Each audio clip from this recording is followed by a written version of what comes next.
Folks, my name is Jody Matherly. I'm the police chief in Iowa City.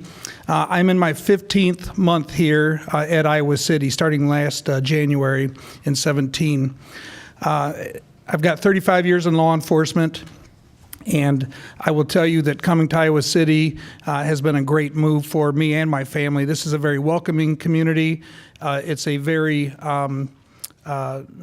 involved community, and every time I run into a problem in the community in regards to the police department or anything else, there are equal numbers of persons out there that have solutions for us, and that means that we're all doing this together. This forum tonight is exactly that. We know that hate crimes affect an entire community when they occur. Hate speech can be demeaning, it can be disgusting, and it can be something that affects everybody, not just the victim of the crime, not just the neighborhood it might have occurred in, not just the classification of persons that it might be related to it, but the entire community. And you can tell that by who shows up at a forum like this. It's people from the business community, from the schools, from groups, and just individuals themselves that want to be part of the solution. We know that dealing with hate crimes is not easy. It hits to the very heart, the very fabric of what we stand for, that is right for America, for Iowa, and for Johnson County and Iowa City. And so our thoughts were, let's all get together and let's talk about what the problem is with hate crimes. Let's talk about what hate crimes are, what's hate speech, what's protected speech, and then talk about the procedure for us to deal with these matters, and how it is at the law enforcement side of it, up through the county attorney, through the Federal Bureau of Investigation, through the U.S. Attorney's Office, and on the campus of University of Iowa. How do we handle these, and what are the protocols? And then we want to, at the end of this, after the panelists talk about what their involvement is and their expertise and their processes, we wanted to open it up to questions and answer sessions. So you folks leave here with confidence that your questions have been answered, your concerns have been answered, and that moving forward, that if and when an incident happens, that the situation is in good hands and it's going to be taken seriously, and know that what the protocols are to make that happen. Again, it affects the community. We need a community response. We cannot do this alone. Each panelist individually cannot do this alone. We have to do this as a group. And it's open forums like this that allow open discussion. Don't be afraid to hurt my feelings or any of the panelists' feelings. Ask those hard questions. And let's make sure that we're on the same page when we leave here. It's so important. So I'm going to start out with the introductions. Again, my name is Jody Matherly. We'll start to my right here and just go down and I'll have them introduce themselves, who they're with, how long they've been in their positions, and just a quick synopsis of what they're going to talk about tonight. So with that. Thank you. Good evening. My name is Rich Westfall. I am the branch chief at the U.S. Attorney's Office in Davenport, Iowa. I am an Iowa native. I was born and raised in the Quad Cities. We also have our main U.S. Attorney's Office is in Des Moines. Our U.S. Attorney is Mark Crickbaum. We also have a branch office in Council Bluffs. But primarily my jurisdiction lies in federal crimes here in eastern Iowa, which includes Johnson County. I have been a federal prosecutor since 1995. I'm a U of I grad and a U of I College of Law grad and former assistant Johnson County attorney. So this area of Iowa is certainly near and dear to me, as are both the people and the law enforcement agencies. So primarily, in a little bit, we'll talk about what the federal jurisdiction is, or the federal types of hate crimes we most commonly look to prosecute, and I am happy to try to answer any questions you may have. I'm Janet Linus. I'm the Johnson County attorney. I'm in my 12th year as Johnson County attorney, end of my third term. Before that, I was an assistant Johnson County attorney, and Rich and I started together at about the same time in the Johnson County attorney's office, and I just stayed there, and he left. My office prosecutes all state crimes, so everything from murder on down to speeding tickets, and that includes hate crimes under the Iowa law. I'm also a graduate of the University of Iowa Law School, went here for undergrad as well, worked for a few years before going back to law school, went to high school in the Quad Cities as well. We kind of have this dual career here, but lived here for a long time and really wanted to stay in Iowa City. This is definitely home for me, and I'm very happy to be here. I think this is an important topic, and look forward to any questions you have after we discuss what the law is currently. Good evening. Thanks, Chief. Thanks for having me down here, Mayor. My name's Tom Reinhardt. I'm the supervisor for the FBI in eastern Iowa. Basically, our office covers the eastern third of the state. We cover about 38 counties from the Minnesota border down to the Missouri border to Illinois and Wisconsin.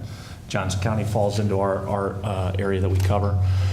Born and raised in St. Louis. I've been in the FBI about 18 years. My whole career's been here in Iowa. The Bureau moved me here, kind of kicking and screaming, coming from the bigger city of St. Louis, but we have 2 boys here now, raising a great family here and enjoy the community and have decided to stay. We've been offered the opportunity to move back to St. Louis a couple times and have decided to stay here because of the great community that Iowa is. Happy to answer any questions you have about our role in civil rights investigations, how we become involved, and what resources we bring to the table. Scott Becker. I'm the Director of Public Safety here at the University of Iowa.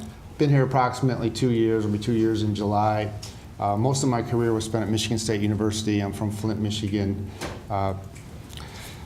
We work really close with Iowa City, with Jody and myself, and we don't like to separate the lines between the city and the university, so we try to bring together like forums like this, that we work together to have the faculty and staff and the visitors and the students that are back in the back to kind of come together and try to solve some problems.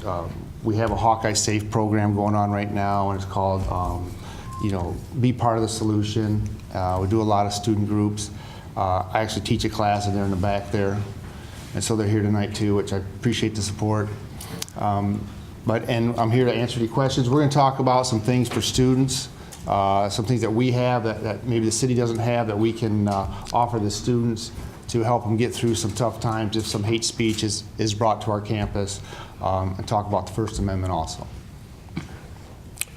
Greetings, my name is Kevin Sanders. I'm a native of Chicago, Illinois, University of Iowa grad, current mental health counselor. I've been in my position as president of the NAACP since November of last year, and I'm really grateful to be in this position. And first and foremost, I would like to thank all of the panelists for coming together to try to collaborate and take preventative measures to fight against hate. Thank you very much. That's your panelists. Now it gives me great honor to introduce our opening remarks. Mayor Jim Throgmorton, who really doesn't need an introduction. Come on up, Mayor. But he's going to open this up, and then another panelist, Diedrich Doolin, will be here shortly to give some remarks as well. But with that, Mayor, the floor is yours. Thank you. Thanks, Jody. Good evening. Thanks for coming, despite the fact that spring has not yet arrived. And a special thanks to Chief Matherly, that is Jody. Anybody who's been around now for the last 15 months know that he's Jody, and you can get to know him at a personal level and learn things from him by talking with him. So thanks to Jody and others for organizing the panel, and to the Johnson County Interfaith Coalition for pushing us to report on what city government is doing in response to hate crimes. We're all aware of several recent events that inspired this panel. At least I assume most of us are aware of that. White supremacy flyers being distributed in our neighborhoods. White power stickers being placed on various structures downtown.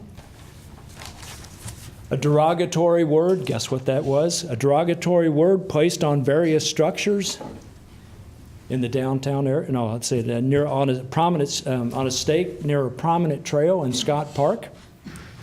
A local businessman repeatedly asking a Muslim customer harassing questions. and more recently, a social media post threatening harm to Muslims. So it's really pleasing to see that such a good panel has been assembled to address this really important topic. I understand from what they've said just now that they plan to discuss hate-related incidents, applicable laws and protocols for reporting them, and so on.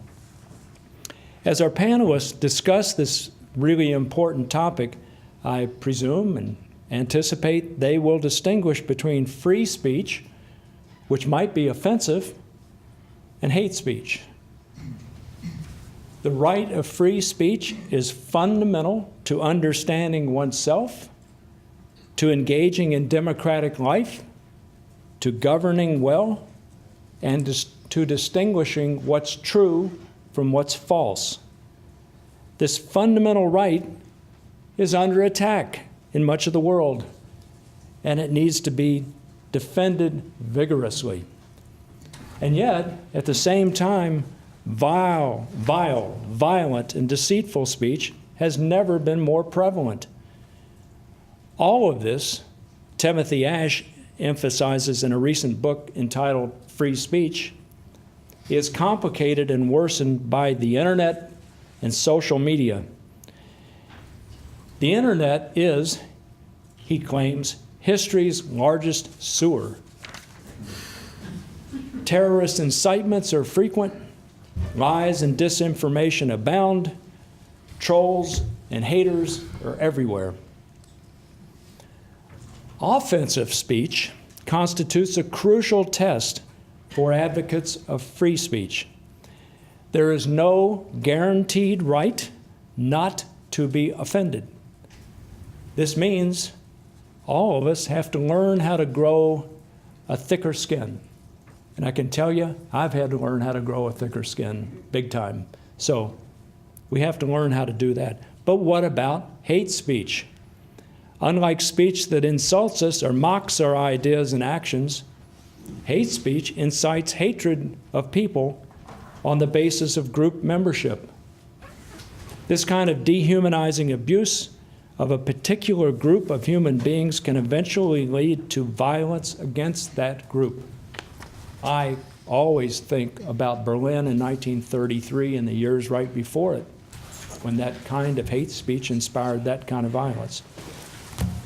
In brief, we need free speech, but we also need to recognize when free speech becomes hate speech. I think it's also, it's my own view, I think it's also important to distinguish between print material, which someone physically distributes here, and images that might come from anywhere on the planet and be distributed to us through social media. So we in Iowa City government are very aware of the need to respond effectively to the anxiety and fear inspired by offensive posters and flyers, as well as hate speech or actions taken against individuals because they happen to be Black, Hispanic, Muslim, gay, or. So let me say this clearly, and I've said this many times before in other situations. Verbal and physical acts that threaten or intimidate people with whom one disagrees are not part of our culture. They do not reflect who we in Iowa City are. We celebrate our community's diversity, and we welcome all residents who live here, regardless of their national origin, color, religion, sexual orientation, or gender identity. We strongly condemn any political rhetoric, regardless of viewpoint, that involves threatening or intimidating language. And we strongly condemn any actions that involve the threat or fact of physical harm to others. With that, I want to turn things over to, I don't think Diedrich is here yet. Oh, here we are. Good. I can turn things over to Diedrich, who is going to make some introductory comments as well and moderate the remainder of the panel, right? Thanks for coming. I know you hurried to get here, probably. It's a real pleasure. So here, please feel free to use that. Thank you. Good evening. How are you all this evening? How are you all this evening? Okay. You know, I'm a social worker by training, so I believe in talking to folks. We have witnessed a dramatic increase in hate crimes in this country, you know, over the years, especially in 2015. And I'm going to read something here. In 2015, the FBI reported an increase in hate crimes against African Americans, Native Americans, Jews, members of the Muslim community, and members of about issues of sexual orientation. It's just been a real increase. Law enforcement agencies in 2015 reported incidents of 5,850 criminal incidents, 6,885 related offenses motivated by bias for race, ethnicity, and religion, disability, and sexual orientation. But compliance has been very disappointing because many federal agencies have not reported their data, have not reported or maybe even not even collected the data. Approximately 250,000 hate crimes have taken place each year in the United States. About 2% of all hate crimes are reported. In fact, most people don't report hate crimes. I'm not sure what Iowa City has experienced, but I know that as president of the City Representatives of the NAACP, we have seen an increase in the number of calls, especially since, unfortunately, since the 2016 election, those calls have gone up. The calls have just gone off the chart. We've had people who've called and said they've been called all kinds of names. Some of them say it's even happened in front of their supervisor. Some of them say it's happened in front of their teacher, and not much has been done about it. I think we experienced in 2016 in the whole election campaign, not just the presidential election campaign, but just through the election process, this acceptance of it's okay to talk down to people, to bully people. And it's just unfortunate how our society has taken that attitude that it's okay to say whatever you want to say, because it's freedom of speech. You can say what you want to say.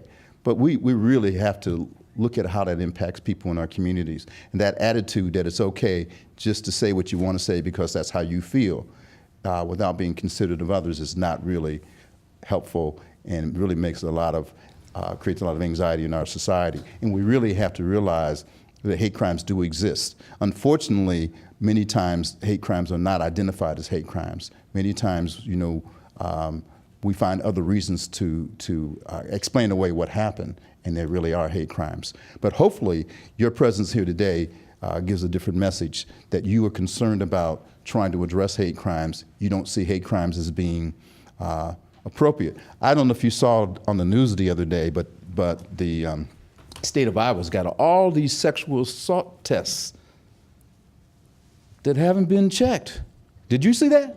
And they just got a new strategy of how to do that. But they've been sitting there for how long? I mean, the attitude for those to be sitting there, I mean, because I know some sexual issues have happened on this campus. This is just not acceptable. We have to realize that hate crimes are serious. And there was a law passed in 2009 to try to prevent hate crimes, you know, and that was after Matthew was, and then you know about Matthew when he got assaulted because of his sexual orientation. You know about James when he got dragged by the car, right? Y'all remember those stories? These are not acceptable things in our society, and we have to take the issue of hate crime seriously.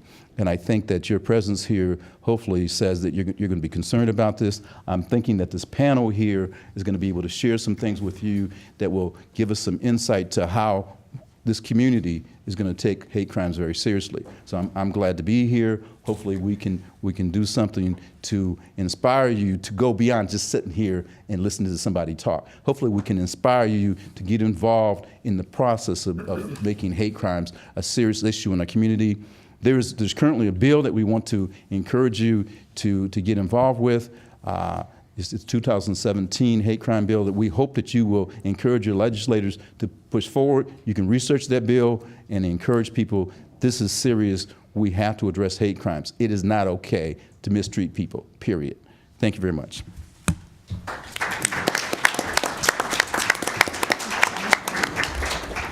Thank you, Diedrich.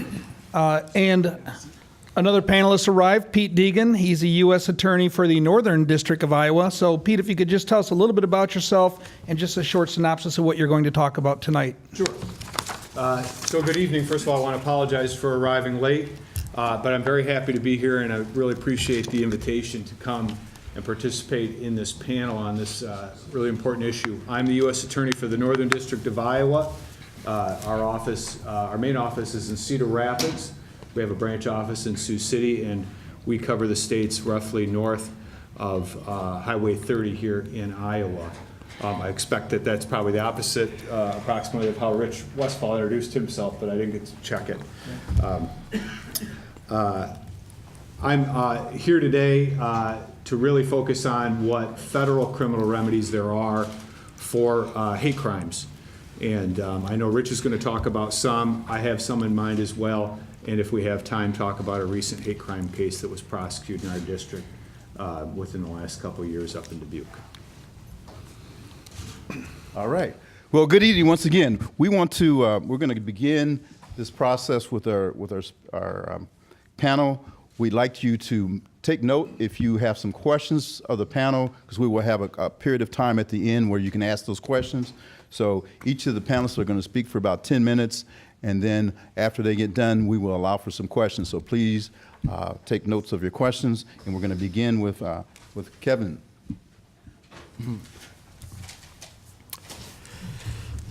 The mission of the National Association for the Advancement of Colored People is to ensure the political, educational, social, and economic equality of rights of all persons and to eliminate race-based discrimination. The vision of the National Association for the Advancement of Colored People is to ensure a society in which all individuals have the equal rights without discrimination based on race. When filing a complaint with the NAACP, there are 2 steps. 1, sending documentation by mail. Document in writing the situation and involved parties. Please provide specific details, names, dates, complete situation, steps or actions taken to date. Provide your current contact information, day, evening phone number, email address, so that we can contact you directly. You can send this documentation to our local branch, Iowa City Adult Branch of the NAACP, to our legal redress team, 2929 East Court Street, Iowa City, Iowa, 52245. And we do have a social media site, Facebook, Iowa City NAACP. You can also send a document to the Iowa, Nebraska NAACP, 1620 Pleasant Street, Des Moines, Iowa, 50314. The second step is to file an online complaint form. You can do this by visiting the Iowa, Nebraska NAACP state website. And on the website, you look in the right-hand corner, you will see a complaint form. You're encouraged to click on the complaint form, and from there, you'll be instructed to provide the following information: your full name, additional dates of incidents in chronological order. Some of the questions: are you a member of the NAACP? Is this a complaint of discrimination or hate crime? What was the basis of the discrimination? Race, culture, color, or other? If you answer other, make sure you specify. Provide the contact person, title, complete address, email, and a phone number for the discriminating party. Also, make sure to note the location of the incident. List complete addresses. Describe what happened in depth. Answer what effect the incident had on you. Do you have an attorney? The reason this question is asked is because we want to know Have you ever filed a lawsuit? If so, what is the outcome or current status of any lawsuit or legal action taken? Have you filed a complaint with another agency? If you did, please indicate which of the following agencies to which you have filed a complaint. Example, have you filed a complaint with the Department of Civil Rights or Department of Justice? If so, what is the outcome or current status of the claims filed within any agency? The Iowa, Nebraska NAACP will seek to refer complaints to the appropriate local unit or branch for processing. In some cases which merit state-level involvement, the Iowa, Nebraska NAACP retains the option to process the complaint directly or in concert with a local unit or branch. Please be advised that filing a complaint of discrimination with the NAACP is considered a request for support and does not guarantee that the NAACP will represent you in any matter, legal or otherwise. If you believe you have a discrimination claim, you also should file a claim with the appropriate state or federal agency in a timely manner. Failure to do so may prevent you from pursuing a claim in a court of law. Thank you. All right. So next we have Jody Matherly. Thank you very much. Thank you, Kevin. And we thought it was important to include processes tonight. So, like I said, if an incident were to happen, you know where to turn and how to start the process itself. And so I appreciate Kevin walking through that. You also need to know that beyond our relationship with the NAACP and JKIC, as the mayor referred to earlier, the Johnson County Interfaith Cluster, groups like SURGE and the Human Rights Commission, and we do this as a team, like I mentioned earlier. But also our equity office, our human rights office with the city of Iowa City. If you're dealing with an issue that's not a hate crime, a criminal offense, but maybe it's a bias-based incident involving housing or employment or anything along that nature, there's forms that you can fill out and start a process that you can file a complaint with our equity office. Stephanie Bowers, our equity director with the city of Iowa City. You can do that right online. It's an easy process, and it's one that will assist you in making a determination if a wrong occurred, and if so, what your options are. So don't hesitate to use the NAACP site and the organization. Don't hesitate to ask groups that exist out there that are fighting for your rights, and don't hesitate to reach out to the city of Iowa City, even in a non-criminal setting. Now, for my purpose, let's talk about criminal investigations when it comes to hate crimes. And like Diedrich said earlier, sometimes we're not sure if the incident that took place is a crime or not. And when I say we, the person who's calling us may not know. They may feel like they've been violated. They may feel hurt. They may be disgusted at the incident. And when we get called, we're not even sure what to call it until we actually investigate the crime. So it's so important that you take it off your shoulders and your frustration and being mad at the incident and call us and put it on our shoulders. We have a lot of individuals at our assistance that can help us fully investigate the incident and determine what happened and determine what recourses there are.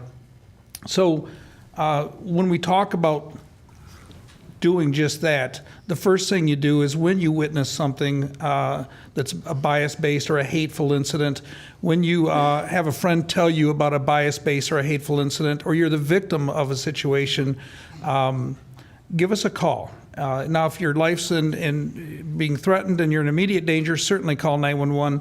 But there's also administrative lines that you can call in our Johnson Emergency Dispatch Center or the Iowa City Police Department administrative number, or whatever jurisdiction you live in. So you can call the administrative police numbers 24/7 and still get assistance to file a report, if you will, for that incident. And when the police respond, just tell them, I'm not sure what it is, but you need to know this happened. The police officers need to be called immediately for a couple of reasons. we don't want evidence disturbed. So that means if you do see something, say it's a paint a swastika on a mural, or some other incident, or somebody just threatened you and then they left, but they threatened you because of the color of your skin or whatever the incident was, give us a call. We want to respond immediately, but don't move any evidence. Certainly keep yourself safe. But we want to get there as quick as we can. We want to gather evidence, take photographs, interview witnesses, take that evidence in. And I will tell you, as quick as we can, we want to remove whatever the offending item is, if it's a criminal mischief or damage to property type thing. Leaving it there unattended, leaving it for someone else to deal with, does nothing more than let it fester. And that becomes a cancer. So we want to remove that offending item and get it off the street and rectify the situation, and then start our investigation. So we ask that you promptly notify us. Taking pictures of it and putting it on Facebook doesn't do us any good. It continues the message of hate. Now, certainly, you have that right to share that, that you were a victim of something or observed something that bothered you, but include us first, and then do what you think you need to do on your side. But I can't stress that enough, that just throwing it on Facebook and saying that, life's terrible and the community's terrible and somebody did something mean doesn't solve the problem. So work with us on that. I can't stress it enough. Know that once we get this, it may or may not be a hate crime. And Janet will get into the weeds a little bit more on what hate crimes are, but just know that it is something that, because of who you are, whether it's your color of your skin or your race or your sexual orientation, and there's a list of about 10 things, and she'll talk about that more. And then there's a number of crimes that may occur that may have occurred to you or your property because of those protected classes, and because of who you are. That may be a hate crime if it's for that reason. But if it's protected speech, if it's something where it's not threatening to you, it doesn't affect your property, and somebody's just saying something that they have a right to say, and I'll go back to what Diedrich say, it may be mean-spirited. And is it acceptable in our community? No. Is there any room for it in our community? The answer is no. But criminally, I can't lock somebody up for exercising their freedom of speech. Now, what we hope to do is teach them the hurt that they caused, and maybe educate folks as we go. And we do this as a group. We work on this all the time. We can't do it ourselves. Surge can't do it by themselves. JKIT can't do it by themselves. The NAACP can't. We have to constantly do this together in our schools, in our businesses, in our neighborhoods, and let folks know that yes, you have a right to say it, but it doesn't make it right. And we need to send that message. Sometimes our criminal investigations sends that message. We will identify who those folks are, and if it's not criminal at the end of the investigation, at least the person that did it knows that we know who they are, and what they did is obviously unacceptable in our community, and it does send a message at times that they know that we're taking a look at them. And what it also does, even if it's not a crime, it may be that little piece we need that if it were to escalate into something else, if this person gains steam and does something a little more serious, that they're on our radar and they're in our intelligence database. So the more we know, the better it is for everybody. So don't hesitate to call us. We are good with that. Don't say, well, I don't want to bother the police. Bother us. That's our jobs. And I've got a lot of officers. The university has a lot of officers that are trained and willing to come out, and we're asking for you to make that call. We have gotten a little bit better, and the mayor mentioned it, with conversations in our community on how to improve the processes for hate crime investigations. One of the things we did was to assign an investigator. We did this with domestic violence and sexual assault. We have specialized investigators that are a little more trained, a little more tuned in, and have a better ability to keep things fair and consistent for investigative purposes. It's always better if one or two people are trained in that area versus a room full of cops trying to make those decisions. So when the officer takes your complaint, we're going to turn it over to investigations. And I'm going to put him on the line here, but Mike Smithy is our hate crimes investigator. Mike, good-looking guy with no hair because he just had it shaved off for, what was the cause? Yeah, for bone marrow matches. So good for you for doing that. He raised a lot of money, but he looks like a seal for a little while, but we'll get him through that. Join the club. Join the club. But Mike is he's got a lot of tenacity. When he latches onto something, he fully investigates it. Just this morning, we met on a situation that wasn't reported to us, and we were proactive in that situation and reached out and started that investigation ourselves, even though our phone didn't ring. But we saw it. We caught wind of the incident. We didn't like what we saw, and so we initiated it. And Mike was all over that within a couple hours. So kudos to him. But you're in good hands with the City of Iowa City and the University Police in this arena. And so I wanted to make sure you know that we're on top of that. We always notify the Human Rights Office, Stephanie Bowers, when an incident happens, it automatically gets triggered to her. It automatically goes to our city manager's office, so they're well aware. It automatically comes to my office, so I'm well aware. So we share that information immediately, so we're aware at all levels, and we're not operating in a vacuum with these investigations. 1 minute. 1 minute left. Thank you, sir. He's doing his job. But we also reach out to our federal partners and keep that relationship strong for intelligence reasons and information and for sharing, and also just to have somebody else have a set of eyes on what we're doing to make sure that we're making the right decisions at our level. And so we cherish those relationships as well. Those partnerships are strong and they're continual. So I will assure you of that.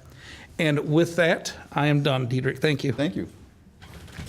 So next we have Scott Becker. Thank you very much. Been here about 1.5 years, and I gotta tell you, the students here are great students. You know, that's just my opinion. I may be biased, but I've been to several universities and been a leader, and I'm just proud of the students. We get a lot of information from the students when we have a hate crime that come on campus. We get a lot of leads from our students. They help us solve the crime. We do pretty much everything that Jody just mentioned to you. We have a lead investigator. We take it serious. We have, if we see something, an officer or a student or something gets called in, we contact facilities and they take care of it. Like Jody said, we either clean it or we paint it as soon as we can once we take pictures and get the investigation going. There's something that the students do that I learned in community policing. They do have there's a kind of a barrier between the police and the students. And you can make it thinner, you can make it thicker, depending on what's going on in society. You can always make it thin, but you can never break through it. I was a community policing officer at another Big Ten university, and I knew kids every day. I saw them every day, and we had some crime that happened in the residence hall. And after we figured out who did it, like 6 kids said, "Yeah, we knew who did it. Why didn't you tell me?" "Well, you know, we don't want to get involved." So we have a little something that the citizens might not know, my students hopefully know. It's called Rave Guardian, and it allows you to text anonymous tips to the police department. And that's been working out very well. The students, we don't know who it is, they can send in a tip. If it's hate crimes or they see something painted or anything, they see just a bag that's left open. You know, I don't really want to call the police on a bag that's left here, but it looks suspicious, so I'll just text it in. Works great. It covers wherever the student's at. Okay, so if it's in East Lansing, if it's in Iowa City, or if it's here on campus, we just send it to the city that it's at. So it could be in North Liberty, it could be in Coralville, but we get the tip. We don't know who it is. We can send tips back to them, say, "Hey, thanks a lot. It's been working out really well." We also have something that, if it doesn't rise to the level of a hate crime, it's called Campus Inclusion Team. And that's where a student can say, you know, this person, my roommate, is saying something that's kind of bothering me, and can we get a mediator or something that we could talk this out, talk this through, and I can give him my opinion, what I think the person's saying to me is derogatory and why, and we can work on it and make it a teachable moment. So they can use this. It's made up of professional staff. I happen to be on the team. We call it the CIT team. And we work together to come up with a solution. So those are some things that we're doing here on campus to help our students out, faculty and staff. Anybody can use that. I'll have some questions afterwards. If you have any, I'll be here for questions. So thanks. Okay, so Can now I have his other 5 minutes? yeah, he didn't take 5. He only took 3 and not even 3.5. So next we have Janet Linus. Thanks. I'm going to explain a little bit about what hate crimes are in Iowa. We have a section, which is Chapter 729A of the Iowa Code, and it lays out that there is such a thing as a violation of individual rights. So that's, and I'm just going to read it to you because it's fairly short. It's persons within the state of Iowa have the right to be free from any violence or intimidation by threat of violence committed against their persons or property because of their race, color, religion, ancestry, national origin, political affiliation, sex, sexual orientation, age, or disability. So that's kind of the definition of what our statement about what should be prohibited. But then getting to specifically what is a hate crime in Iowa. And it's somebody who commits a public offense, certain public offenses, and that they did it and they committed it against a person because of the person's property because of the person's race, age, color, ancestry, national origin, political affiliation, sex, sexual orientation, age or disability, or because that person associates with somebody in one of these what we call protected classes. There are only 4 crimes that come under the hate crime statute. One is assault, which you think of if somebody hits you or threatens to hit you, that also counts as it. If somebody points a firearm at you, if somebody threatens to use a dangerous weapon against you, if they commit an assault with the intent to cause serious injury, those kinds of things, that's an assault under Iowa. What the statute under 729A for the violation of individual rights, hate crimes, does is it enhances or elevates the level of an offense. So if somebody comes up to me and they hold their fist at me and say, I'm going to get you, I'm going to punch you, Janet, and I'm going to do it because you're a woman, if they're doing that or they punch me and they say I'm doing that because you're a woman, they would have committed an assault by punching me, and they did it because of my protected class of being a woman, because of my gender. So that would amount to having an assault committed because of some protected classification of me, and that makes it a hate crime. So instead of what would normally be a simple assault, which would be only punishable by up to 30 days in jail, the crime becomes a serious misdemeanor punishable by up to a year in jail. So basically the hate crime part of it enhances the level of the crime. The other crimes include arson, which can be either setting a fire, making a threat to set a fire, making a threat to explode something, things like that. There's a variety of different things under the arson statute. And if somebody does that against somebody because of that person's protected classification, race, gender, color, religion, etc., again, it enhances the level of the offense by 1 degree. So a simple misdemeanor, just kind of so you have an idea in Iowa, the simplest, the least serious crimes are simple misdemeanors, then it goes to serious misdemeanors, then aggravated misdemeanors, and above that, then we have felonies, which are the lowest are Class D, the highest are Class A, and it could be elevated from a serious misdemeanor to an aggravated misdemeanor. So somebody, instead of looking at a maximum of a year in jail, it might be up to 2 years in prison, that kind of thing. The other category of crime is criminal mischief, and this is damaging or somehow altering somebody's property. So this was kind of included with, somebody who's going to put a swastika on some kind of a mural, something like that. That would be an example because there's damage to property. Or if they rip up things that somebody has posted in a lawful place, and it is like a picture that is of something and somebody damaged that in some way. That's criminal mischief. And again, if they do it because of the person's protected classification, commit this crime, it elevates the level of the offense. And the fourth crime is trespass, which is basically going on property of another for the purpose of committing a public offense. So if somebody comes and comes to the courthouse when it's closed, and they do it because they want to come in and they want to spray paint racist things all over the courthouse, that would be a trespass if they're coming in when it's not open to the public, and they're doing it so they can commit some kind of a hate crime or some kind of an action that would cause damage, and that would be because of trying to to discriminate against somebody because of a protected classification. Trespass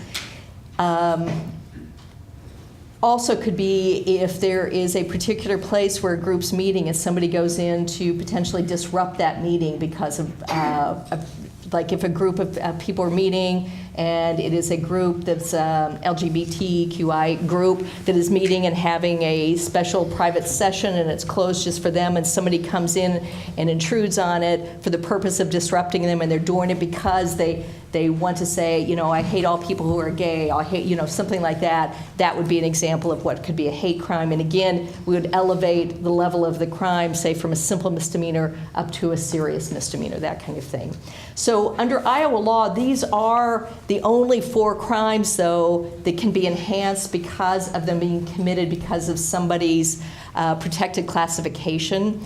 This law was passed in 1992, so actually when I started prosecuting it, it was not the law. And we were very happy to get it in 1992 because then we had some kind of an ability to make it a more serious offense if something was done because of somebody's protected classification. However, I think it's 26 years has probably been a little too long, and we really need to look at this again. I think that there need to be probably some additional classifications including in there, including like such things as gender identity. That's not currently in the Iowa law, and I think that's something that needs to be added. I think we could also look at, are there other crimes that we want to include in here so that we don't have like currently harassment, which is when somebody maybe calls and leaves me a threatening message on my answering machine. If they do that and they include racist things or they include sexist things or something about my religion, it's not a hate crime because harassment is not one of the 4 public offenses that comes under the hate crime statute. And so that's something else that I think the legislature may want to look at if they want to expand the offenses. The other thing too is that all that the hate crime statute does in Iowa is it elevates the offense 1 level. So if you have something that's just a simple misdemeanor, the most it's ever going to be is a serious misdemeanor. It's not going to enhance it even more. And that's something that I think sometimes is frustrating when you have something that's really horrible that's happened, really affected a whole community, and you really can't get much of a punishment out of it. So I think those are things that need to have some more discussion, maybe need to look at the legislature, talk to them about whether we need to kind of look at this law again and see if it needs to be altered and changed in some way and enhanced. But currently that's what the law is under the state of Iowa. Usually if there is an offense that's reported to the police are the ones that do the investigation. So if it happens in Iowa City, it would be the Iowa City Police. Also, if it happens on the university campus, it may be university police. However, I have to tell you, though, we've also had really great response from the FBI. So when we have been investigating hate crimes in Iowa City or Coralville, the FBI has been very, very willing to help investigate and bring all the resources that they have to bear on trying to actually investigate something. And we're very appreciative of that. So we all try to work together and try to make sure that, you know, if something happens in Iowa City, they're certainly going to feel free to call Coralville or university or anybody else to assist with the investigation as well. And then that includes the federal agencies. So anyhow, I'll be happy to take your questions. Thanks. Okay, next we have Tom Reinhardt. Tom, excuse me. Thank you, sir. Generally, by background, the FBI's the primary federal law enforcement agency that investigates civil rights violations, federal civil rights violations, and hate crimes are top, our top priority within that program. Generally, because of the devastating effect and impact that they have, those events have, those crimes have on the communities, the individuals, and the groups that they're targeted against. We can investigate any hate crimes, any federal hate crimes we're able to investigate. What we can't investigate are hate incidents, where individuals, where there's not a serious intent to commit an act of violence against an individual. It may be vulgarity, and it may inflame people. But those activities that fall under the First Amendment, we cannot investigate. Whether it's somebody posting flyers, whether it's somebody organizing a protest with hateful speech, posting bigoted remarks online. Those are things we can't do. But those things are still brought to our attention from the state or local authorities that we're aware of the individuals that are involved with that. At a minimum, we can figure out if they're tied to any other groups or organizations. But if they're not, and there's nothing else that we can do, we can't take those incidents any further. So those incidents are brought to our attention.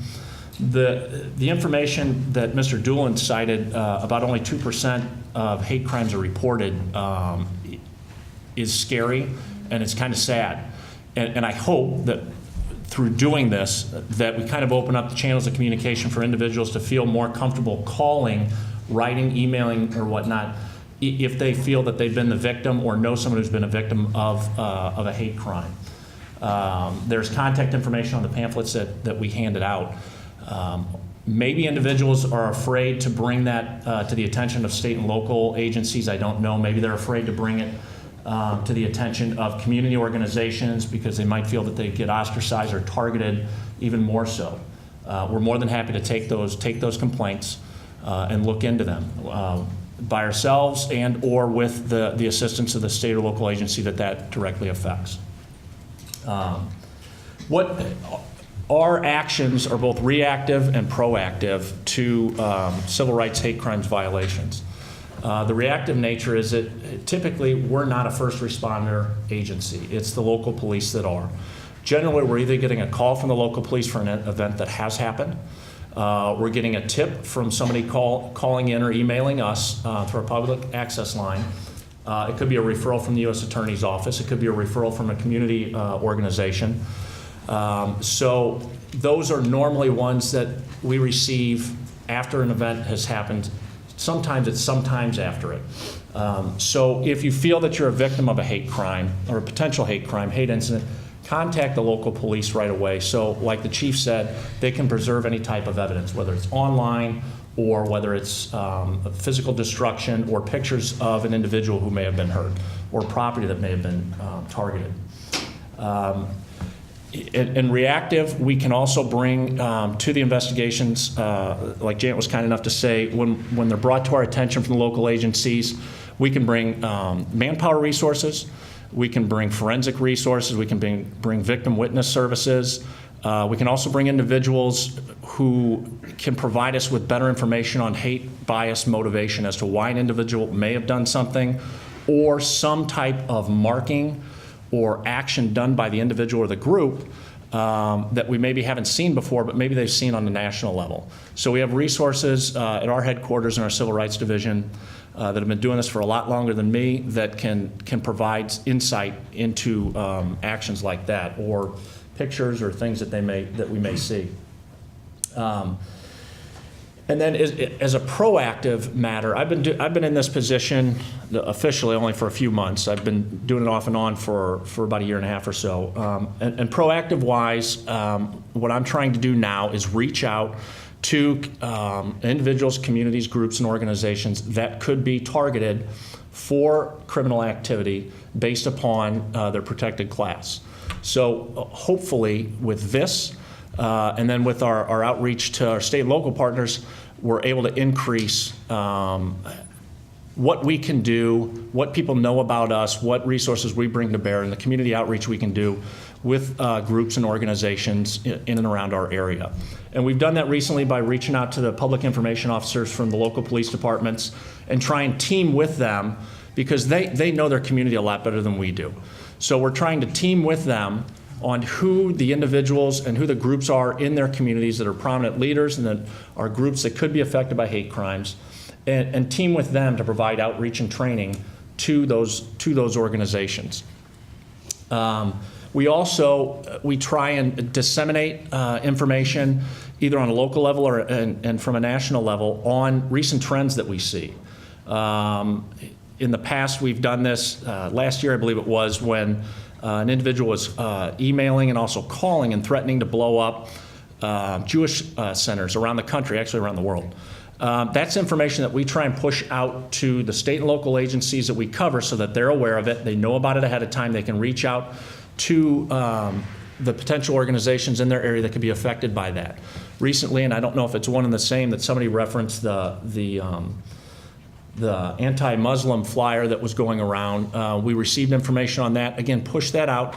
We receive that from our national office at headquarters and push that out to the state and local agencies so they can reach out to the individuals or groups that could affect so that they're aware of this possibility and kind of head it off at the pass. An individual that was involved with the Flyers incident in January, we became aware of information that individual or that group may be posting more flyers. So we provide that information to the local police, to the Iowa City Police, so that they're aware of it and can do outreach, kind of a preemptive outreach to let people know what may come. And maybe that helps them set up, knowing where an individual has done this in the past, helps them set up some type of watch or surveillance to see if they can catch this individual in the act, to at least have a chat with them. Additionally, again, starting kind of with this forum, this is my first forum that I've done to this regard. Hopefully, individuals here, if you're representative of a group that would like some type of outreach by our organization, a more encompassing explanation of the crimes that we investigate, how we investigate them, the other resources we bring to bear. I'm more than welcome to take questions or calls or emails on that, and we can set those up, teaming up with the local agencies, the county attorney's office, U.S. attorney's office, to kind of explain more what we do and what we can bring to the table. And a couple other things is, I think you've heard here, the chief mentioned, decisions on these crimes, whether they're a crime, federal crime, local crime, don't occur in a vacuum. Generally, when something happens, we're made aware of it by the local agency for our thoughts on it. I don't have all the answers. If I don't know an answer to it, I'll either contact our headquarters, again, who have subject matter experts in this. We'll contact the U.S. Attorney's Office. Is this something you think could be prosecuted as a federal crime? And that may dictate our next steps forward. Whether we can continue on with an investigation or if it seems to be more of a First Amendment type issue, whether we can collect the information and be done with it from there. And the chief also mentioned that whatever little thing you think may be a hate incident or a hate crime, doesn't matter which one, report that to the police. Because where that can come into bear further down the line, if that individual is ever charged locally or federally with a hate crime violation, the background and work we do on these individuals is pretty exhaustive. And if we can show a pattern that individual has taken throughout their life by referrals to the local or state agencies, we can use that and build a character profile for that individual. 1 minute. To put in front of a judge and jury. So that helps in that regards too. Thank you. Okay. And we have Rick Westfall and Peter Dean Keegan are going to talk about charging issues related to hate crimes. You start? Thank you. Yeah, my name is Rich Westfall. I just want to talk a little bit about a few of the more common federal statutes that we've applied out of our office here. I'm not going to go through an exhausted list, and U.S. Attorney Deegan can go through some that his office has looked at too in prosecuting these type of crimes. The first thing, basically under the federal statutes, although they're commonly referred to as hate crime statutes, what they are is they look at crimes that manifest some type of prejudice based on the various protected classes that fall under federal law. So it's more a matter of prejudice. And unlike a lot of federal statutes, these statutes actually require evidence on the motive for committing some of these crimes. Certainly one of the more useful tools that has been recently added to our federal arsenal is 18 U.S.C. 249, or the Shepard-Byrd Act, which both assisted in broadening the elements for prosecuting these type of federal crimes, but also expanded the protected classes. And I won't go into, there's various parts of the statute based on the emphasis being either the 13th Amendment or the Commerce Clause. But the most, I think, useful, one of the welcome additions under 249A2 was basically allowing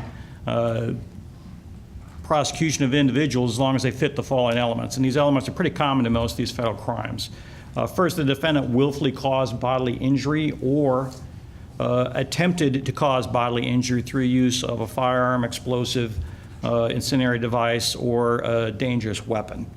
and then that the defendant acted because of the actual or perceived, they don't necessarily have to be right, they just have to be actual or perceived, religion, national origin, gender, sexual orientation, gender identity, disability of any person, and that this offense somehow fit the elements for what we call an interstate nexus, and there's some certain listed nexuses for that. Using a business, using a firearm. Most firearms are not manufactured in the state of Iowa, can provide the federal jurisdiction to prosecute those types of crimes. But the primary elements for the federal offense, which is, I think, prevalent throughout some of these, are the bodily injury. You know, here some of these other require the use or the threatened use of force, meaning physical force, is the primary driver for these federal offenses. Usually the most challenging element for some of these crimes is what we commonly refer to as because of, and the state of Iowa has a similar requirement in their elements. But to prove that not only was the individual a member of a protected class and that they were injured, but that it was because of their membership in this protected class that the crime itself was committed. And because of the nature of that element, there's not often direct evidence of that. And you've heard both the chief and the FBI talk about reporting every incident that you learn about or are victimized by. And from a prosecution standpoint, that can help us as well, because improving this because of element, we can look at prior statements, prior acts, even though they weren't criminal at the time, that show that the individual committed a bodily injury or attempted to do so because of a race. Tattoos, social media posts, association in certain groups with certain individuals, past incidents of hateful speech and hateful incidents can help us prove that because of element. The other common federal tool that we use is the Fair Housing Act. And again, similar to this crime, one of the primary elements is the use or threatened use of force, and defined by federal case law as physical force. And that the defendant willfully injured, intimidated, or interfered with an individual because, or attempted to injure, interfere this individual because of the victim's race, color, religion, sex, disability, family status, or national origin. And because of that, they somehow interfered with their right to enjoy there's like a list of common property rights, renting, occupying, and even covers individuals that assist others in obtaining and renting property. This is the most common statute that we'll see used to combat cross burnings that are directed at certain individuals. Cross burning in some contexts can be by form a symbol of hate. In other contexts, unfortunately, it's also a symbol of speech. But if it's directed at someone with the intent to threaten some type of force against them, then and it's impinging on their property right, it can do that. The other offense, which is an older version of 249, was basically, again, 18 U.S.C. 245b2, which we've used, where again there has to be a defendant using force or threat of force to willfully injure, intimidate, or interfere with someone's ability to engage in commercial activities because of their race, color, religion, or national origin. You know, the protected classes under this statute are a little narrower, which is why 249 is a better statute. We have used that statute to prosecute, for example, an individual that, because of race, was assaulted by merely showing up at a hotel and going down to the bar. And because of element was proven in that offense because of past offensive statements made by the assailants. And we use that statute to prosecute them as well. The other thing is another advantage to reporting every incident is just because there's not a federal statute that covers their offense doesn't mean we can't utilize other tools, either federally or state, to prosecute an individual. For example, we have used an individual that threatened or posted a threatening post against a Muslim facility out of Massachusetts from Iowa, and we prosecuted them under the Interstate Communication of a Threat statute. I know here one of the more recent incidents has involved the posting of flyers, offensive as they may be.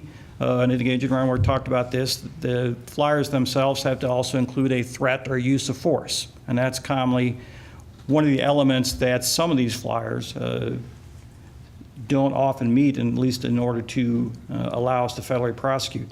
Again, here's an example. We had another individual in my home city, Davenport, which is also a member of the National Alliance, posting flyers.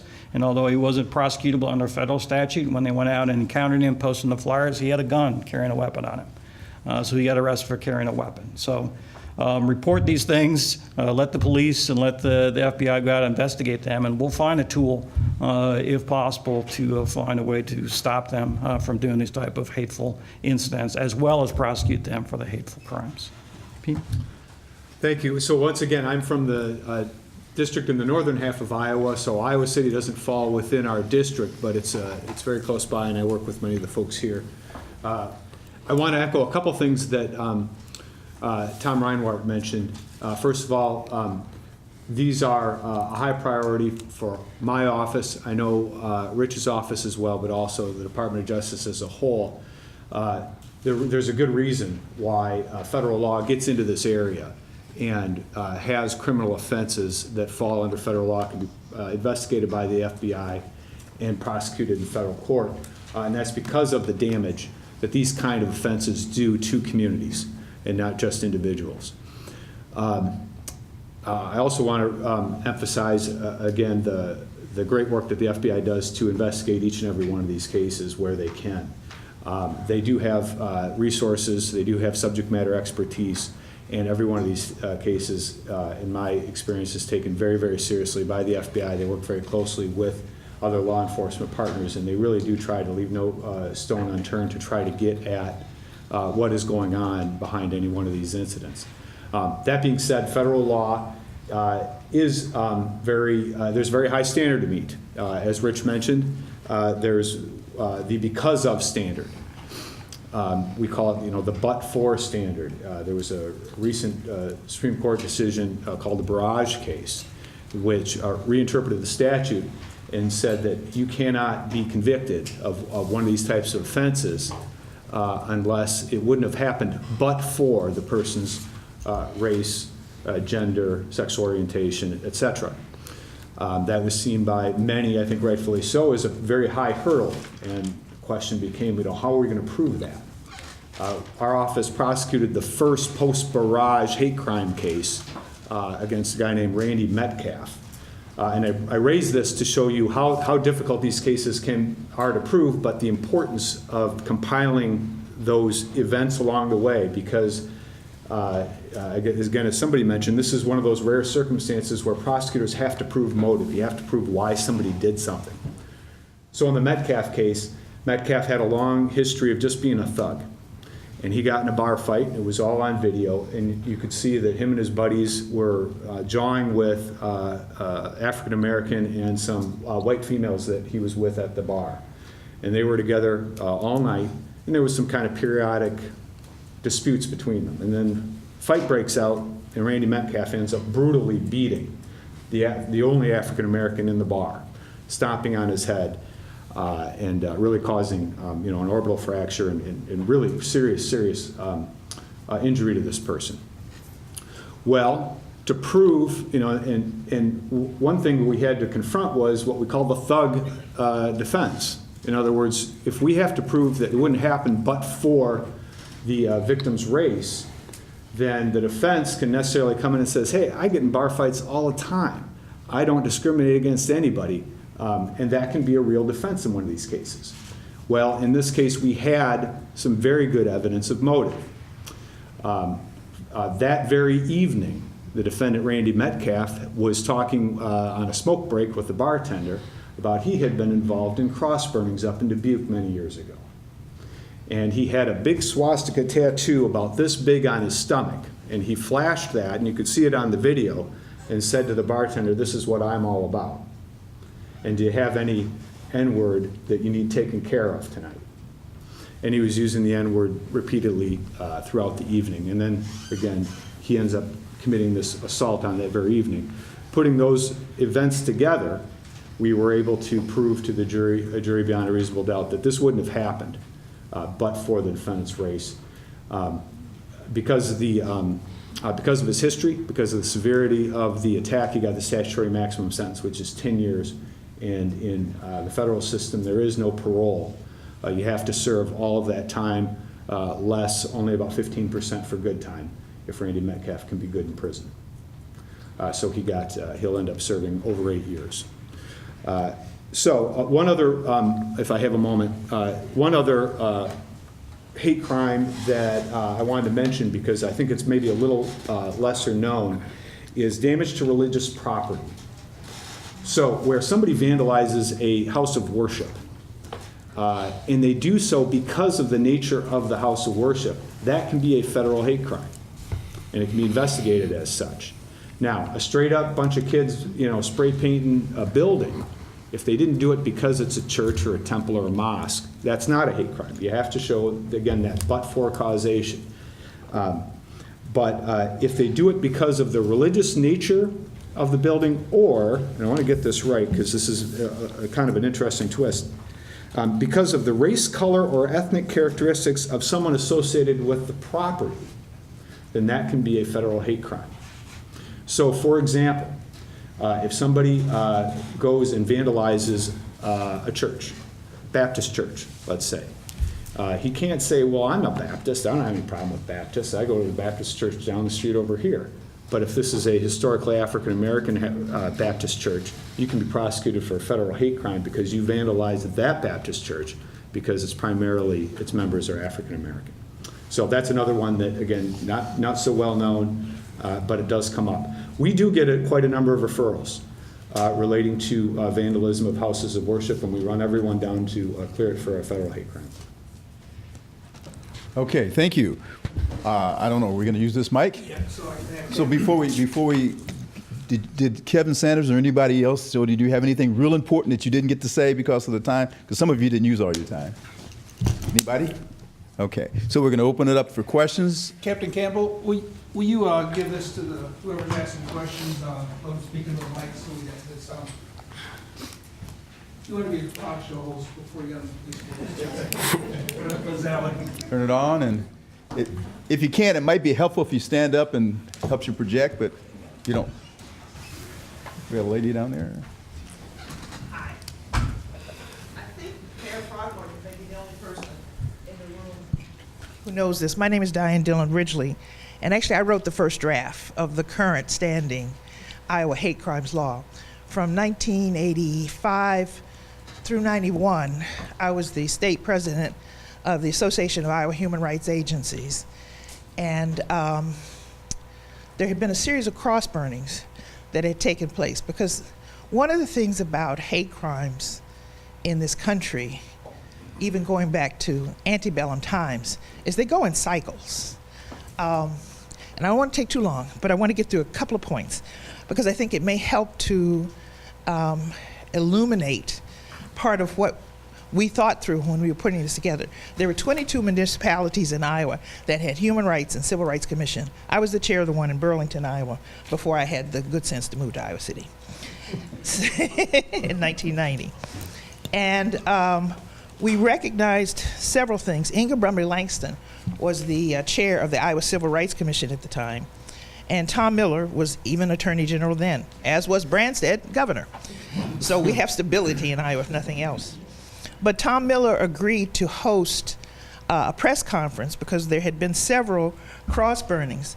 And part of what informed how we sought to address this, and Hubert Humphrey III from Minnesota, who was Attorney General in Minnesota, was assistant. And you're absolutely right when you made reference to the fair housing legislation, because Kenneth Holbert, who is still a senior advisor at HUD, actually gave me the language from the 1964 fair housing legislation, because he said it was broad enough. He had written it.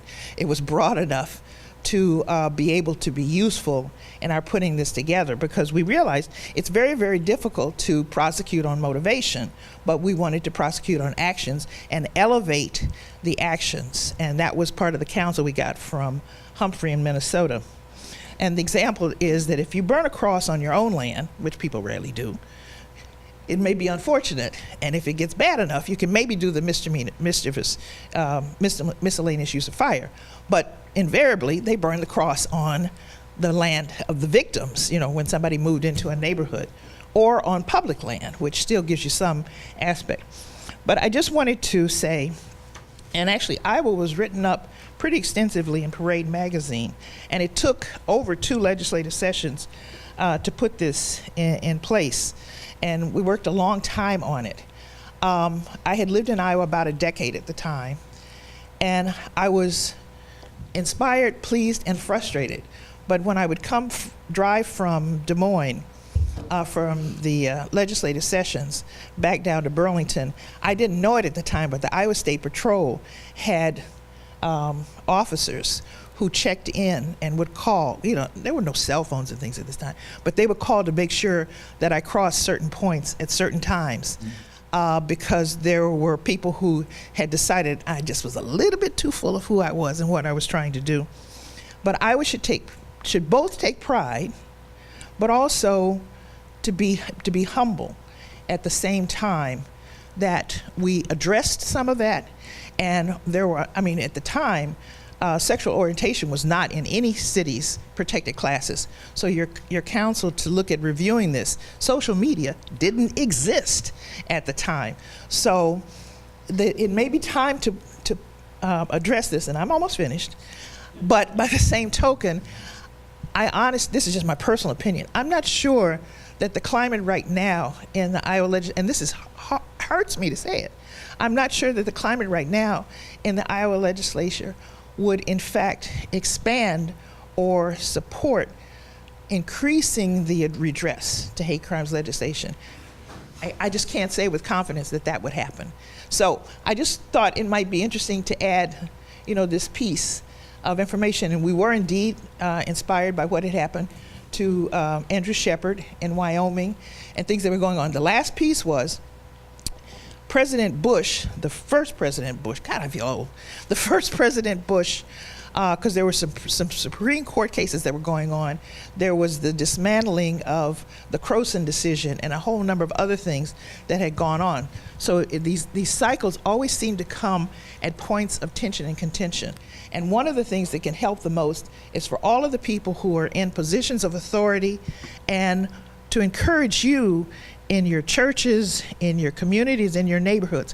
When somebody says something that is off kilter and out of line, it may be hard to do, but it is imperative that we speak up in those moments, because that will make the difference to say, this is not Iowa, this is not welcome here, this is not who we are. We each have the power and the capacity to do that. And if nothing else from tonight, I encourage you to do that, because that will make a major difference. Thanks. Thank you. Thank you. Anyone else have a question? Okay, so I don't know if this is a question that you all could answer, but I'm curious about what sensitivity training that people in power are taking part in, so that when victims want to speak to somebody, they don't feel like they're further victimized by the system. And I've worked all of my career with youth, and I'm in private practice as a therapist now, so I hear people's stories, and they often don't feel like they can speak to the people who in their mind have been part of the systematic racism or discrimination along the way. So is there some type of training that, like, the police officers could be part of or are part of, or the prosecuting attorney's relationship to law enforcement in general, and how do we break that apart? For instance, if somebody's complaint is about a police officer. So I'm curious about that, if it's an appropriate question to ask and be answered here. Sure, I'd be happy to take that. So two parts to your question. Number one, the training. We went from, in 2016, to just over 200 hours of cultural competency training for our police officers, to last year in 2017, over 1,100 hours of training. So we put a lot of emphasis on that. I actually had a sergeant tell me here a little while back when I was talking about what level we were trained at. He said, "Chief, if they don't have it by now, they're not going to get it." He said, we are we are well trained in that area, and we continue to do that. It's not a one and done deal. It's continual on implicit bias and understanding the extent of and the impact, the negative consequences that our interactions have with the community, particularly communities of color, but also when a hate crime occurs, the impact that can have. So we need to be well trained, very sensitive to that, and understand that. And then the other piece about if a police officer doesn't get the job done properly or makes a decision that's against, number one, the Constitution, if it's based on color, but also our state laws and our policies and our city ordinances.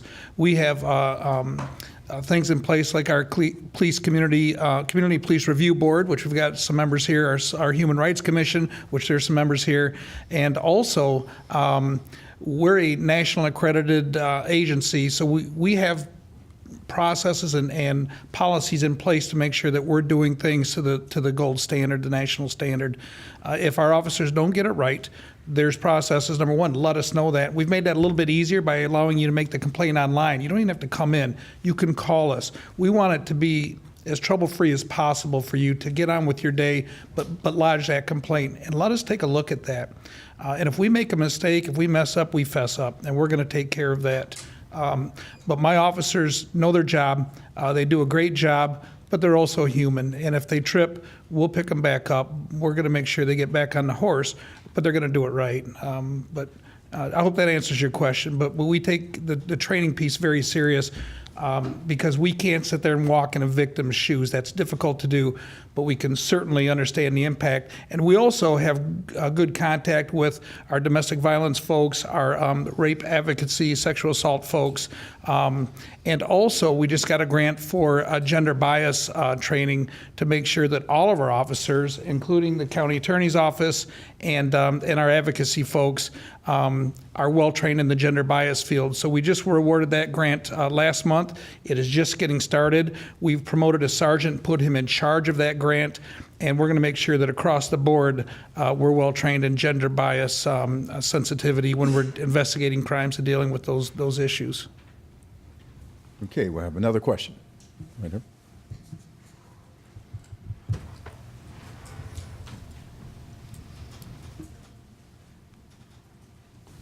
Is this on? Is it working? Yes. I come from an every generation.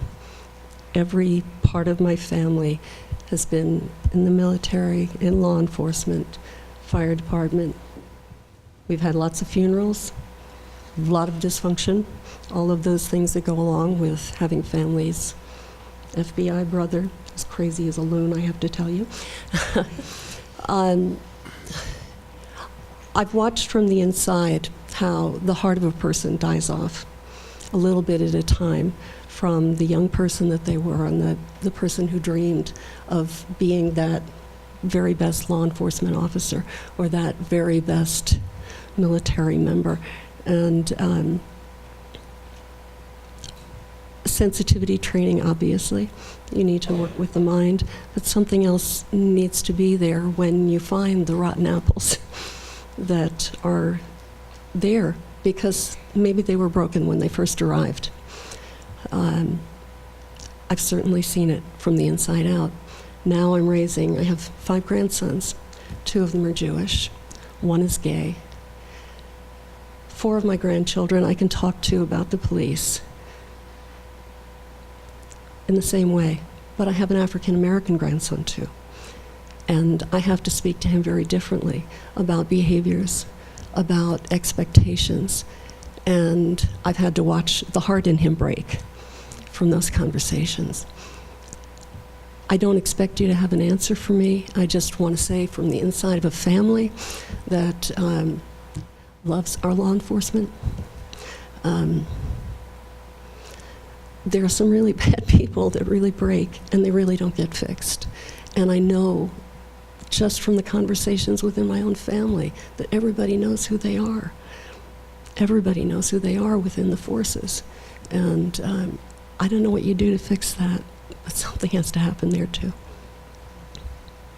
Okay, thank you. Anyone else have a question? Gentleman over here. Yeah, So my name's Omar Lopez. I have a question. So you said that you've taken a lot of action to stop the systematic discrimination among the Iowa City Police Department, but when you look at statistics, I mean, they don't lie. Iowa's ranked second among racial disparities with drug arrest, and if you're taking so much action, I mean, this is to anybody, I guess. How come you guys? I mean, there's never been any improvement. You went down from 1 to 2 for racial disparities among drug arrests. And I mean, let's be honest, the people that are getting bullied are the people that are Hispanic and African American. So I'm just wondering, if you've taken so much action, how come there hasn't been any improvement? Do you have any answer for that? Sure. And we're veering off the hate crimes topic onto police and community relations, which is very important.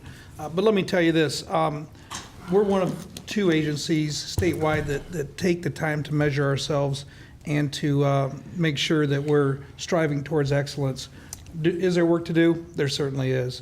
But since my arrival here, we put a strategic plan in place to do exactly that and try to make improvements every year. And we're talking about the disproportionality minority contact, be it the traffic stop itself or the outcomes of that stop, the citations, the arrests, the searching of cars, things of that nature. All of it's measured. All of it is in disparity. We certainly have a ways to go. But this is why you saw the numbers jump up in the cultural competency phase. This is why every single staff member, from our animal services to our records clerks, have been trained in that area, because it's that important to us. But we're also getting a little smarter at doing our policing. If I don't direct these police officers to a better way to be a cop, then they're not going to know what to do. They're trying, but you have to train them. You have to educate them, just like any craft, just like any profession.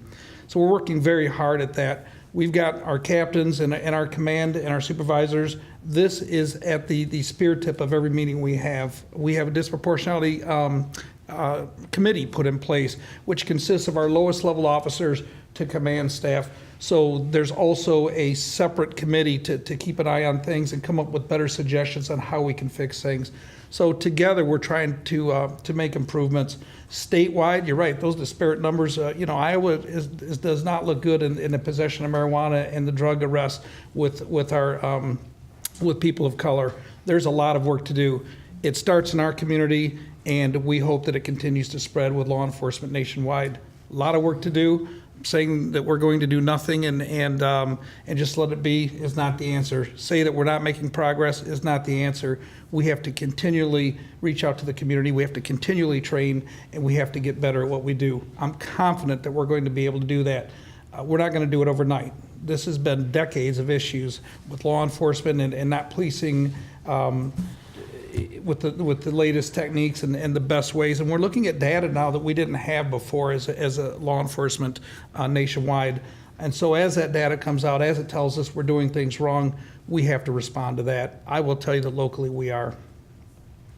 I would say on the prosecution side too, Johnson County has been working actually with the University of Iowa Public Policy Center to do research on what happens from the time somebody is arrested, and look at it from there on out through the court system, through what my office does in prosecuting, deciding what to charge, how to charge, what sentencing recommendation, et cetera, up through everything the court system is doing. So are judges putting bond on certain people? Are they sentencing harsher based on somebody's race or religion or something? And so we've been working on collecting that data. And I'm actually in the process, and I have to give credit to Mike Carberry, who's one of our supervisors who's back there, because the supervisors have been great at funding. And so I'm actually in the process of hiring an assistant county attorney to help us look at ways that we can improve how we deal with disproportionate minority contact within the criminal justice system. And we're going to continue to partner with the U of I Public Policy Center to continue to do research. We've also been in contact with prosecutors from other places around the country who have implemented policies to try to address disparity within the criminal justice system, and we're going to try to implement some of those too. So yeah, is it a problem? Yeah, none of us are going to say that it isn't. We're working on it though, and we need to continue working on it, just as Jody said. Okay, I just wanted to say that I came in a little late, but I think everything everybody had to say was great. But also, how you doing, Peter? I belong to the Lynn County Interreligious Council, and he just spoke there. In this day and age, social media is very important. And one of the reasons it's very important that a lot of things may be happening, and people need to watch social media, because just because they said it to that person doesn't mean they didn't say it to somebody else. See, our children are hurt just by words. That little thing that, bricks and stones, words never hurt you. No, our children are being hurt by what somebody says.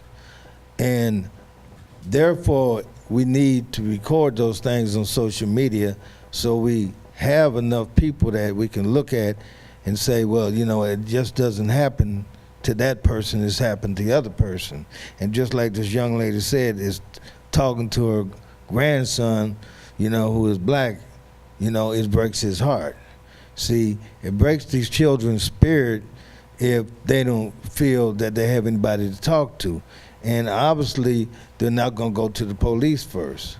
So therefore, it's up to us to watch the social media, which I do, and I'll let somebody know, well, you need to talk to somebody in the NAACP, because when they feel they have somebody behind them that will speak, somebody that's gonna stand up for them, they feel they have more of a voice. But they feel that a lot of, especially minorities, are hesitant to go to the police, and that's because of the systematic racism that has happened with officers. That's not saying that officers are prejudiced, that all officers are like that. No, especially not on this campus. My son graduated here. I had an uncle that played basketball here, but I'm not a Hawkeye fan. I know it upset y'all, but anyway. So basically, I'm just saying that we need to look out for one another and be able to direct people in the right directions. That's why we teach people in NAACP. We pass out flyers. We've met with the police, teach them the 411 on the 50, because they need to learn how to interact and how to be respectful as well. So that eliminates a lot of things that could happen when someone's taught. Thank you. Anyone else have a question? Not to try to cut everybody off on the statements. I was given some responsibilities here. I don't know how much longer. We're slightly over time. Can we go a few more minutes? Yeah. Okay. Just a couple more. Yeah, sure. Anybody else have a question? Okay.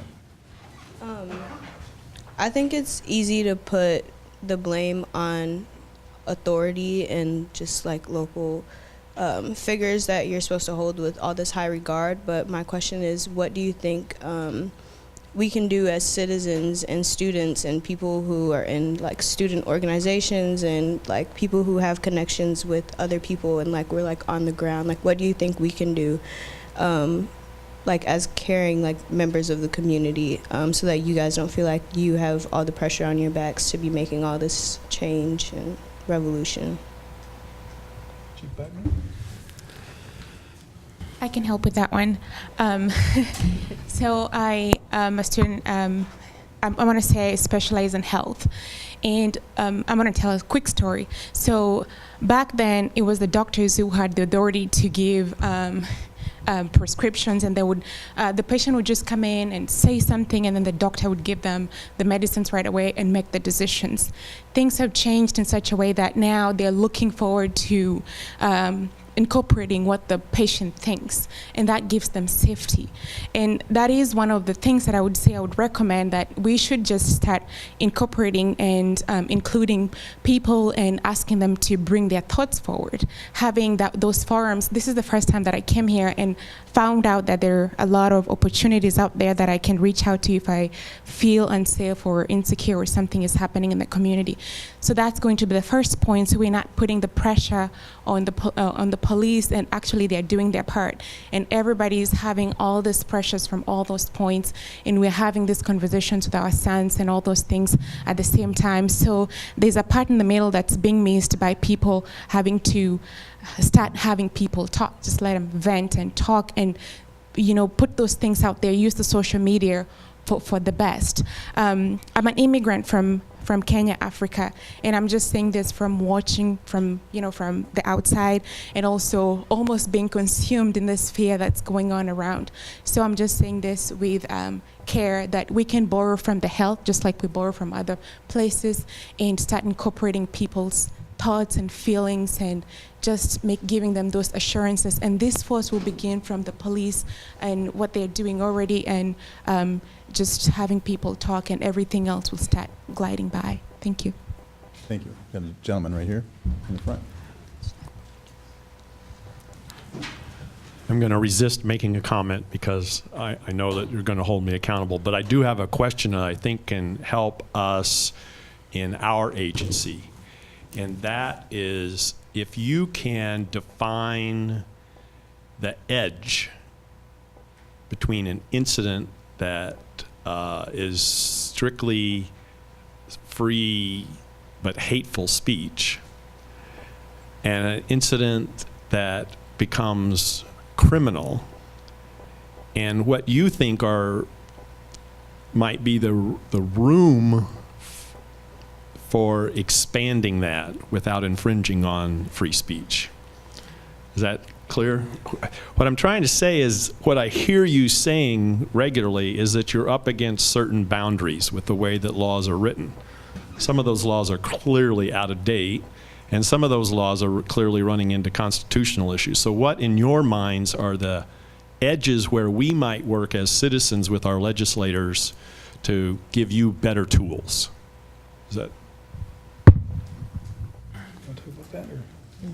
I would say one of the things I appreciate all the work you did, by the way, back there for getting this passed, because really it was like when this passed in 1992, we were thrilled that we at least had something in the Iowa law for hate crimes. And you're right. I remember, because there were a lot of cross-earnings and things then, and this statute is clearly, the first attempt that we had, a first ability to be able to do that. And, you were trying to make it, when it was passed, it was trying to make it so that it was penalizing hate crimes, but not stepping on free speech.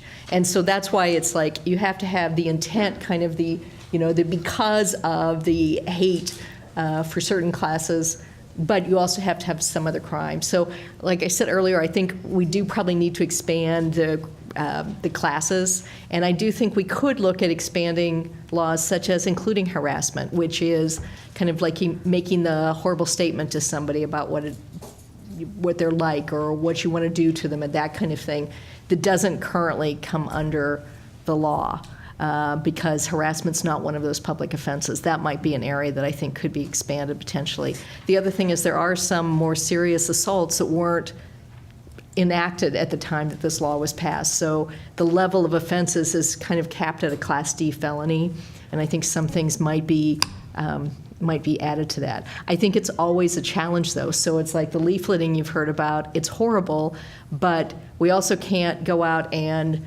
prosecute for littering for things because of what's on that flyer if we're not prosecuting for things that are on another flyer.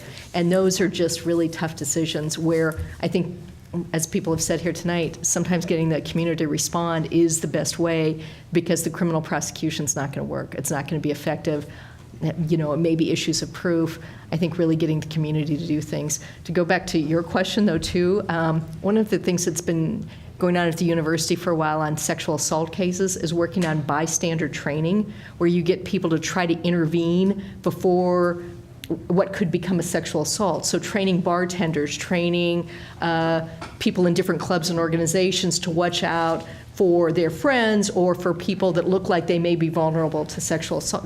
I think we need to do that same kind of bystander training so somebody like me is aware and will intervene when I see somebody's doing something hateful to somebody else. So I, as a bystander, even if it's not directed towards me, am going to be the one who's going to stand up and say that's not acceptable, or divert them, or get that person who it's being directed to a safe place. And so intervention, I think, and getting that from the community is really, really important. And I think clubs and organizations having that discussion, and I think borrowing from some of the work that's being done already on campus for other things like sexual assault would be a great way to have different clubs and organizations try to do something and intervene, and having our whole community do that. So, maybe that's not answering your question really well in terms of what's on the edge. I think it's every case you look at, you have to figure out, where is it? Is this a crime? Even if we prosecute this, is this going to, they're not going to face much for this, and it's going to be done. But if we had a bigger community response, that's going to help a lot more getting out the word about what's going on. So I don't know if you want to address it more. No, I think that addresses it. So, are you a student at University of Iowa? Yeah. So we've put our officers. I've assigned officers to certain groups, certain student groups. And so what I would suggest is try to embrace that officer a little bit. We're trying to get some. We still got that barrier. If you know of any groups that would like an officer, we can assign them to you, and then you reach out to them when you have an issue. When you see something in the newspaper, or you see something that you're just a rumor, that you've got someone that you kind of make a connection with. So we assign those out. Also, we hired over 100 students since I've been here over a year. We had one when I got here. So we're always looking for opportunities to hire students too.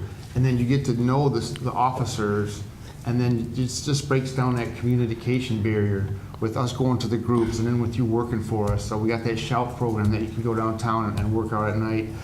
We got so many jobs available that you work with the police, your security here, and you just see what we're all about. And what we like to do is take your feedback and say, look, this is what you can do better. I worked here for a half a year, Scott. This is what you guys can do better. And also with the student groups. Here's how we feel, officer. Tell your other officers. We feel comfortable with you, but tell your other officers, this is how we feel. So that's kind of, we're just trying to break down barriers, and that's just kind of how our philosophy is right now with community policing. So reach out to that. Get a hold of me, Captain Bullock in the back of the room. Anything that you feel, hey, I'd like to be or have a liaison in my group, and we'll get you one. Question? Well, when I heard, I guess first, you talk about how high the bar has to be. And I think of the incidents of, people spray painting at the park, the swastika under the bridge. The other morning I saw somebody had knocked down the mailbox of the IC mosque. And these to me seem like hate crimes, and they're always done in the dead of night. These people don't get caught. And I guess that to me is just such a high bar. And then we have this gentleman who had the Nazi symbol on his, everything. He got 10 years. And to me, it's like, that's infuriating to think that there are scores of white people and people of color who are in our jails and prisons for having a bread bag full of marijuana, who are not doing hateful things. And yet, we can only give this guy 10 years. And Brian Stevenson's Just Mercy book, it's like there's these people who are on death row because of trumped up things. And I guess I'm wondering what can be done. How can we and you advocate so that, just like when the RIAA goes after MP3 sharers, they find that one person and they make an example of them, and that person sits in jail for 25 years. Can't we do the same thing when we finally do find these people, so that the people who are committing these hate crimes will look and say, like, there are real penalties for this, not possibly a couple years or a Class D felony? That to me is just like, if it's aggravated assault and it's based on hate that is just being fomented everywhere, I think that we can catch up a little bit more morally. And so what can be done? Do the prosecutors want to talk about you're talking about the sentencing side of some of this? And yeah, it just seems like, I hear these things like, if a police officer pulls somebody over and there's interference or there's something else and there's a bunch of things that are kind of thrown in, and all of a sudden it's like, well, you should plead guilty or you're going to get 20 years. What happens, why don't we say you should plead guilty so that you get 10 years, or come to court and you might get 100 years, which is not out of the ordinary for certain crimes nowadays, if I understand correctly. So pile things on.